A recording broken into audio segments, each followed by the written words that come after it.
Angoulême, c'est une ville de 42 000 habitants qui est chef-lieu du département de la Charente. C'est une ville agréable qui est surtout connue pour son célèbre festival international de la bande dessinée. D'ailleurs, au détour du chemin, on reconnaîtra Corto Maltese, le célèbre personnage de Hugo Pratt. Mais comme je suis un indécrottable amateur de belles choses, antiques ou non, je suis venu ici pour admirer la cathédrale Saint-Pierre, un chef-d'œuvre de l'art roman.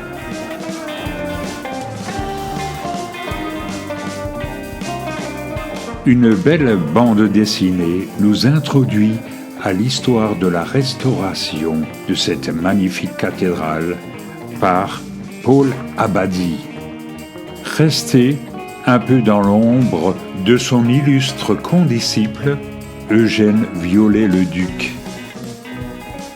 Vous savez, c'est celui qui a restauré Notre-Dame de Paris, mais aussi Carcassonne.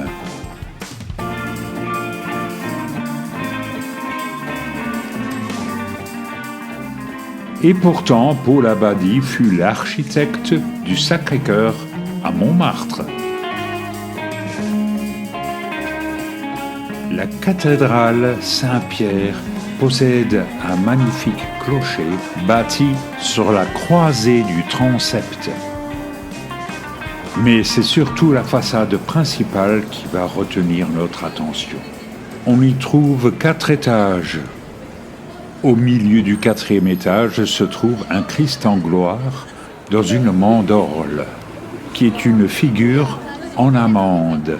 Les 2 tours et le fronton n'existaient pas avant la Restauration. Le tympan central représente un Christ en gloire avec 2 anges. Le 3e étage est divisé en 2 travées.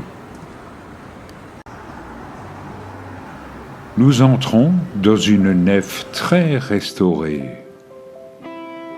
surmontée d'une coupole qui a été reconstruite au XIXe siècle. C'est du style roman le plus pur, avec des colonnes surmontées de chapiteaux historiés ou néoclassiques.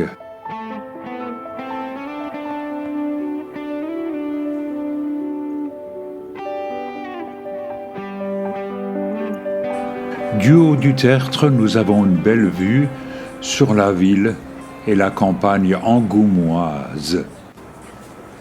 Le clocher, d'une hauteur de 59 mètres, se compose quant à lui de 6 étages.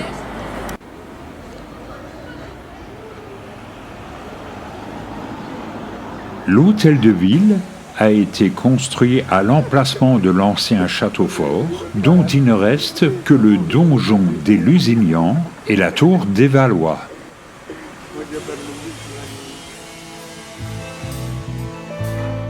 Nous avons commis l'erreur de venir à la Rochefoucauld un mardi. Dommage, le château était fermé. Le château de la Rochefoucauld a été construit en grande partie vers 1520 à l'emplacement d'une forteresse féodale du XIe siècle dont ont été conservées les tours.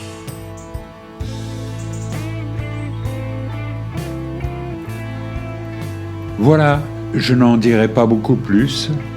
Ce sera pour une autre fois.